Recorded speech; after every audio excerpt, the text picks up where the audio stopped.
맹스TV 시청자 여러분, 오랜만에 인사드립니다. 2019년 즐거운 명절이 시작되었습니다. 주님 안에서 축복이 가득한 설 명절이 되시기를 주님의 이름으로 축복합니다. 설 명절에는 가족들이 다 같이 한 곳에 모여서 이야기도 나누고 즐거운 추억을 나누기도 합니다.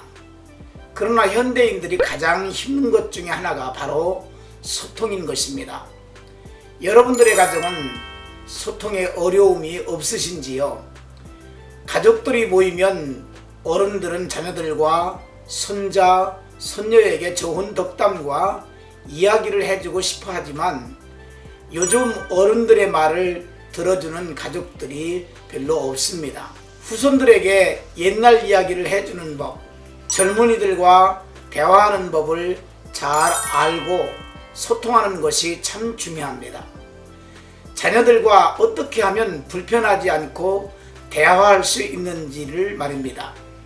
저는 이번 설날에 이 영상을 통해서 가족들과 이야기를 잘하고 싶어하는 분들에게 반, 미, 고, 잘이라고 하는 4마디의 단어를 처방해 드리고자 합니다. 첫째, 반이라고 하는 것은 반갑습니다 라고 하는 말입니다. 논산의 어느 시골 마을버스 운전기사는 약 500명의 승객의 이름을 다 외우고 타는 사람의 이름을 불러가면서 인사를 나눈다고 합니다. 우리나라 문화적으로 보면 아랫사람이 윗사람에게 먼저 인사를 하게 되는 그러한 문화를 가지고 있습니다. 그래서일까요?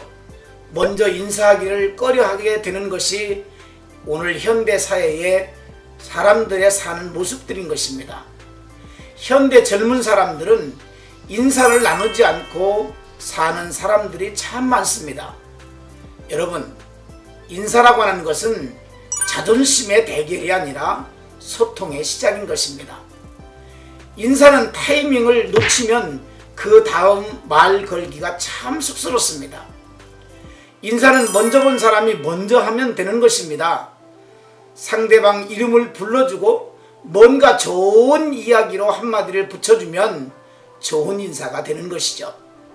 이번 명절에 자녀들과 손주, 손녀에게 먼저 좋은 덕담으로 인사를 해주면 소통뿐만 아니라 더 친근감 있게 다가갈 수 있는 좋은 명절이 될 것입니다.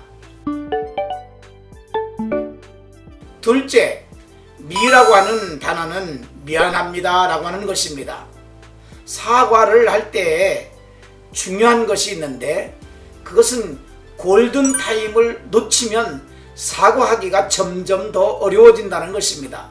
그것이 쌓여 벽이 되고 오해가 되며 다툼이 되기도 하고 심지어는 법정에서까지 싸움을 하기도 하는 것입니다. 사과는 이미 배워먹은 것을 기꺼이 내뱉는 것만큼이나 어려운 일이지만은 사람 관계에 새로운 계기를 마련해 주기도 하는 것입니다. 사과의 내용은 상대방이 원하는 수준을 넘어야 하는 것입니다. 미안한 정도에 따라 사과의 수준도 유감, 책임, 보상, 뉘우침, 용서의 요청 단계를 높여가야만 하는 것입니다. 또 미안합니다 보다는 발을 밟아서 미안합니다 라고 하는 구체적으로 말하는 것이 대단히 중요합니다. 이번 설날에는 서로 잘못된 것이 있다면 먼저 사과의 말을 건네보시는 것이 어떨까요? 그러면 참 즐거운 명절이 될 것 같습니다. 세 번째, 고는 고맙습니다 라고 하는 말입니다. 누구에게나 뭔가를 베풀어 주는데 고맙다라는 인사를 받지 못하면 다시는 그 사람에게 베풀기를 꺼려합니다. 다시 말해서 내가 다시는 해주나 봐라, 고마운 줄도 몰라, 이런 말을 우리는 얼마나 자주 사용하는지 모릅니다. 고마울 때는 때를 놓치지 말고 표현을 잘해야 하는 것입니다. 무엇이 구체적으로 고마운지도 함께 내게 벌어지는 숱한 고마운 일들을 작은 노트에 적어보는 것도 대단히 중요하지요. 그리고 감사하는 것, 그 감사는 또 다른 감사를 낳게 되는 것입니다. 이번 설날에는 사소한 것에도 서로에게 칭찬을 해주고 고맙다는 말을 먼저 전달해 보시기를 바랍니다. 네 번째, 잘이라고 하는 것은 잘했습니다 라고 하는 말입니다. 경쟁하고 비교하는 마음에는 칭찬이나 인정하는 말 대신 비판과 빈정거림만 나오게 되어 있습니다. 다른 사람이 이룬 크고 작은 성과를 인정해 주는 것이 바로 사랑인 것입니다. 칭찬이나 격려는 참 잘했어요 라는 스탬프처럼 사람을 신나게 해줍니다. 지금 옆에 있는 사람들, 그 사람들의 행동을 잘 관찰해 보시고 그리고 오른손을 들어서 엄지를 펴 보이면서 잘했어요 라고 인정하고 칭찬해 주는 것이 대단히 중요합니다. 그러나 조심해야 될 것도 있습니다. 칭찬이라고 하는 것은 고래를 춤추게 하지만 또한 칭찬은 고래를 짜증나게도 합니다. 진심이 담기지 않은 상투적인 칭찬, 사람을 다루려고 하는 칭찬은 반감을 줄 수 있습니다. 그리고 칭찬은 공개적으로 하지만 꾸중은 비공개적으로 하는 것이 좋고, 뜻밖의 하는 칭찬, 물질적 보상에 따르는 칭찬은 사람을 감동시키는 것입니다. 이번 설날에는 젊은 사람들, 손자와 손녀에게 공부 잘하고 있지? 취업은 했니? 결혼해야지?